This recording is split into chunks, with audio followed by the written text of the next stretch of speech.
Ladies and gentlemen, good morning, good afternoon, and good evening from wherever you're watching me from.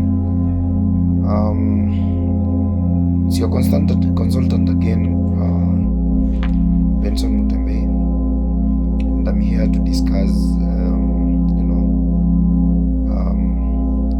neurological and neurodevelopmental conditions. Kamakawa, as you know, that in schools and in our learning institutions, we encounter so many cases of children who perceive information differently, children who are affected, whose learning is affected because of the underlying neurological conditions. And when I talk about neurological conditions, I'm referring to these disorders that affect the nervous system.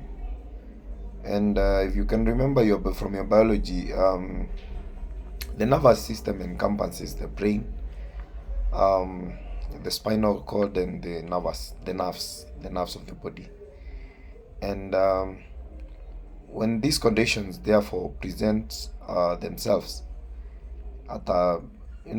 during childhood, they are classified. They affect the development of a child, and they are called neurodevelopmental disorders at that stage. Now, how are these related to our education? When I was in school, and I referred to these when I was in primary, there are those children who are most oftenly labeled as unable, as stupid, as dumb, as people who cannot surmount to anything as far as academics is concerned. And you find that because of the battering by teachers and parents and other students, they get affected so much emotionally, socially, behaviorally, and even their self-esteem is affected in a greater magnitude. Therefore, it's important to understand what are these neurological conditions, and how do they manifest themselves, and how do they affect children. Now, you'll find that these conditions, some of these conditions, like for example ADHD, autism, dyslexia, cerebral palsy, they majorly affect how students or how learners acquire knowledge and skills that are taught together with their peers in class. And in my next video, I'll be talking about the inclusion policy in schools that is not that in most public schools is not well structured or developed as much as it was captured in the Munavu report of 2023, following an appointment or rather public demand on what needs to be done around CBC, the competency-based curriculum, or rather competency-based education that is presently in most of our schools, public schools, and of course a curriculum that has been adapted across the country. And therefore, it is important to know how does this affect learners in the classroom setting and outside classroom. And you'll find that they affect social competence of learners, they affect their emotional regulations, their motor skills, that is coordination of the hands, coordination of the legs when they are kicking the ball, that balance generally, how they communicate. And you find that most of the child's confidence is gotten through how they are able to communicate and be able to articulate ideas.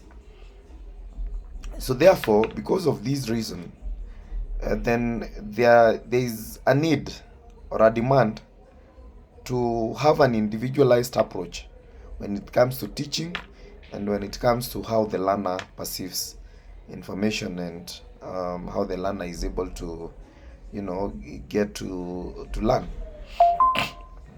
So I'm going to discuss some of the conditions, neurological conditions that you'll find in our learners, how they present themselves, and the impact they have on a learner.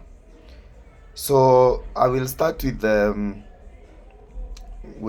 details, and I will start with the deficit hyperactivity disorder, simply ADHD.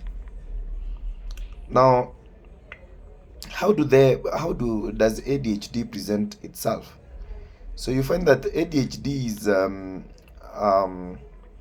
neurological condition that affects attention and emotional regulations of the learner.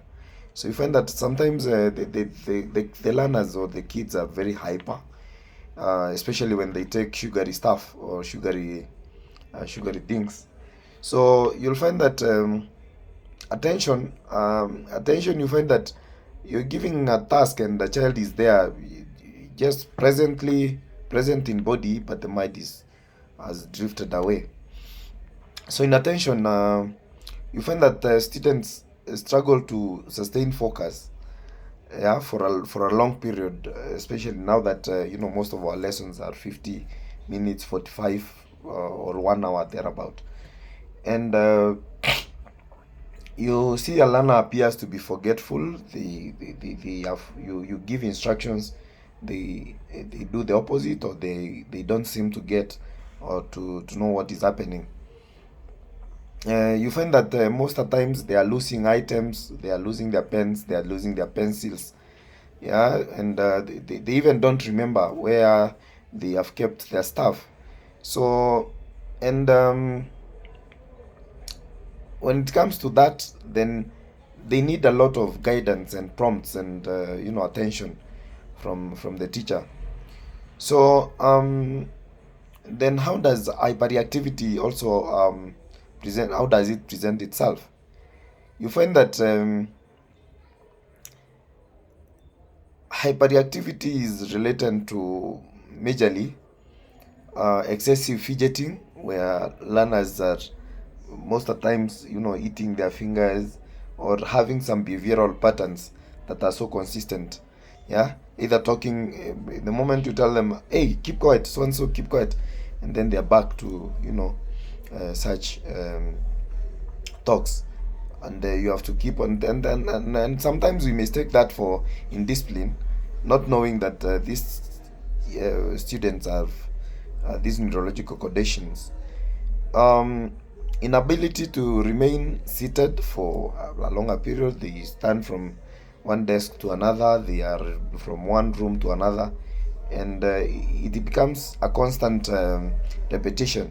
So they are constantly talking in class, blathering out answers, some that does not even make a lot of contextual sense in as far as what your teaching is concerned. They don't want to wait for turns for their time to come. They are just intercepting here and there. So learning, how does it impact on learning and the schooling life of a child? So incomplete assignments will be obvious. Poor time management, moving from one task to the next, what we call transitioning, becomes very, very hard to follow through. And also socially, it affects their peers, because they become a bother to everyone around them.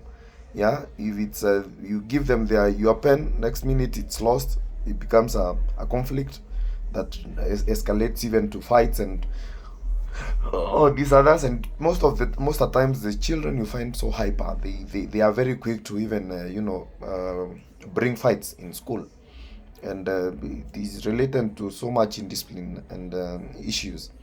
They struggle with collaboration and group work. You put them in groups, the next minute they are gone, or they are vanished. Thank you. We are going to discuss more in the next video.